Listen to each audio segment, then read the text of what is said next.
This video tutorial explains the Luma Histogram function of the CINENORM series monitors. It applies to the BM5-4WR, BM5-4, and BM7 to DS models. First, tap the screen to bring up the menu. Tap the Add button. Select Waveforms. Slide up the menu.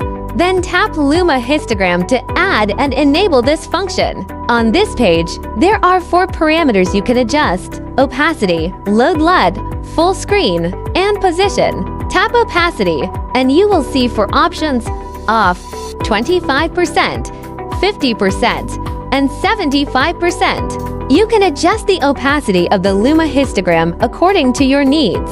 Tap Load LUT to view the exposure after using the LUT function. Turn off Load LUT to view the exposure of the original image displayed. Tap Full Screen to view a more detailed Luma Histogram. Tap Position to customize the position of the Luma Histogram on the screen. That's all introduction to the Luma's Histogram function of CINENORM series monitors.